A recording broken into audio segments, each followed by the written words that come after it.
Bismillah ar-Rahman ar-Rahim. Canonical issues on gelatin, scenario number 4. Here, in the ingredients section, one reads the term bovine gelatin.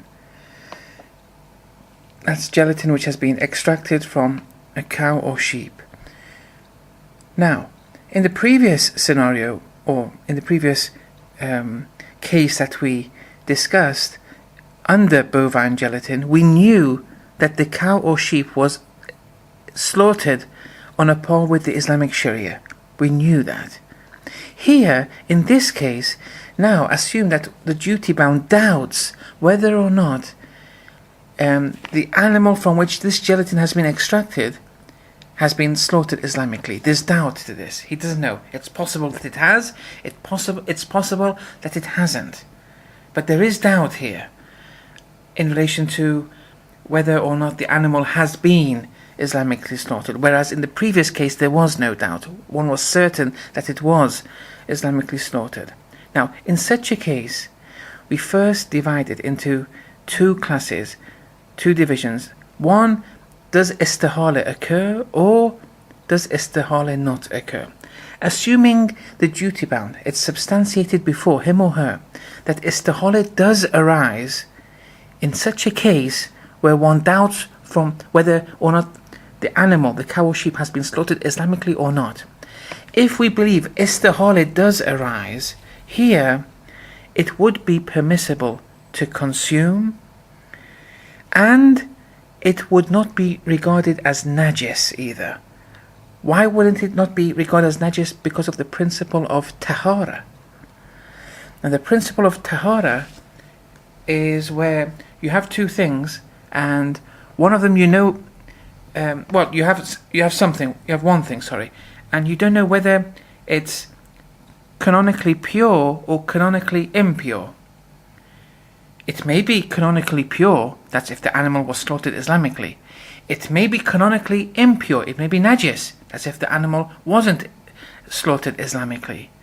So there's a doubt, there's one thing, you don't know if it's tahir or not.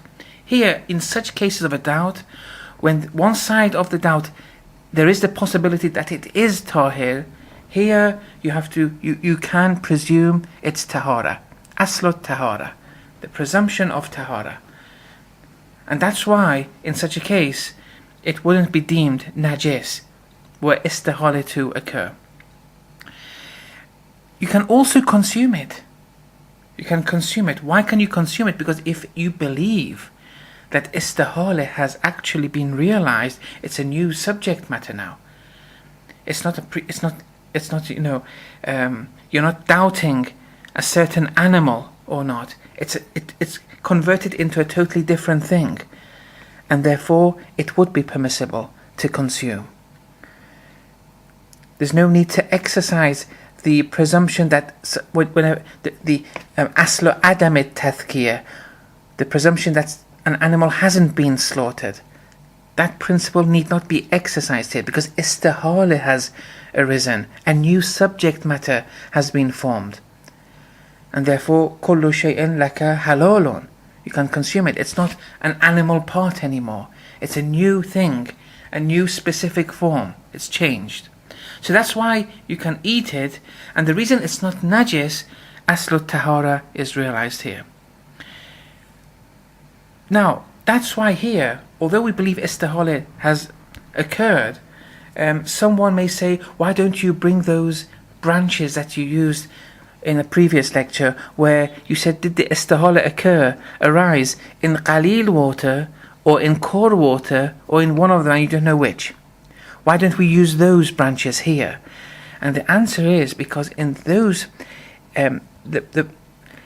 here, with the porcine gelatin, previously with the porcine gelatin, where we used these branches, the point was that this istihala, when you want to put the porcine element into water, if it was qalil, it would make the whole water najis, because the porcine component is najisul ain, a concrete najis.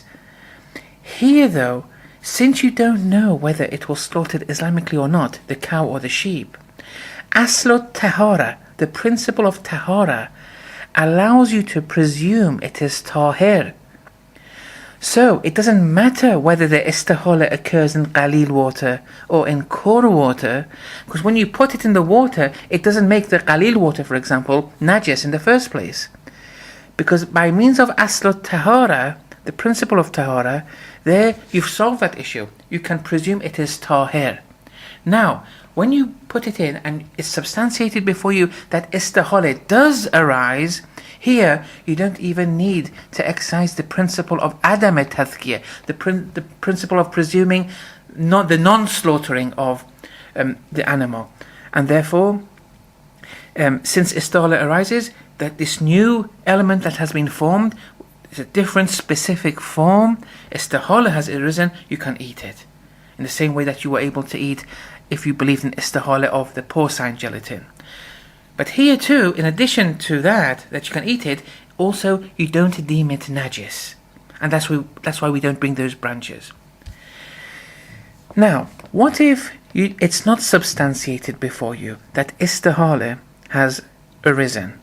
Okay, so you have the gelatin, and you doubt whether the cow or sheep has been slaughtered Islamically, and you don't believe istihala has arisen. Here, the next classification is whether istihlaq has occurred or not. Istihlaq being that vanishing of all the traces of the previous component, which in this case is a bovine component, but you don't know whether it was slaughtered Islamically or not. But tahara wise, it is tahir. Okay? Now, if istihlaq does occur, we said aslu tahara says it's not najis.